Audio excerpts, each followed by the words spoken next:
Have you ever made a lychee mead? Neither have I. Let's give it a shot. First things first, we got to make sure there's no preservatives. If anyone tries to tell you go ahead, it's fine. You can ferment something with preservatives. You might want to reconsider your relationship with that person.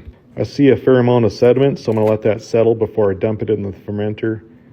I don't think that sediment's going to help out with the flavor. So if I can decant that now, it's going to help out with clarifying it down the road. So the gravity of the juice is 1052, which is pretty standard for any kind of fruit juice. So the approach I'm going to take with this is pretty much the same that I'm going to take with any other juice I find. And you can do this with any juice. Apple, tart cherry, blackberry, raspberry, whatever sketchy juice blend you find at the grocery store. As long as it has no preservatives, give it a shot. And what I typically do when I find a new juice that I want to see how it's going to ferment, I'll add 2 pounds of honey per gallon. That'll give me a pretty strong mead with a little bit of residual sweetness. A lot of people like to warm up their water before they add their honey. I find that unnecessary. Honey is hygroscopic, meaning it's going to absorb moisture. If you're a little bit patient, it's going to dissolve pretty easily. This juice and honey have been sitting in my 60-degree garage. Meanwhile, I'm rehydrating my yeast. I like to use Old Reliable 71B anytime I'm experimenting with something new. Definitely my all-time favorite yeast. So this is about 10 or 15 minutes later and the honey is fully dissolved into the must. So since I'm using a standard wine yeast, I'm going to stagger my nutrients. So I'm adding 1 ounce right at the beginning and then 1 ounce every day after for the next 3 days.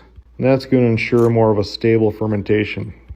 While the yeast is rehydrating, I'm going to pull myself a sample and see what this tastes like. It's got me curious because I've never used this juice before and the aromatics are really intense. So I'm going to give it a taste and see where we're at. And oh my God, that is so good. Now the wheels are turning. Of course, let's add some tequila. Seems like the right thing to do. Give it a mixy. Shout out to Big Pikey. I'm sure this has been done before. Holy shit, that is so good. Okay, I got to stick with the plan. Here, I'm making mead. Looks like our yeast is about ready, so I'm going to throw that in. It's going to be fermented in my garage at about 62 degrees. And I'll throw in our first hit of nutrients. Typically, I'd wait to see how this turns out, but the flavor and aroma were so incredible. I'm going to head back to Costco tomorrow because they don't always have the same thing on the shelf. And at $6 a gallon, I'm going to regret not buying more. I'll keep you updated on how this one turns out.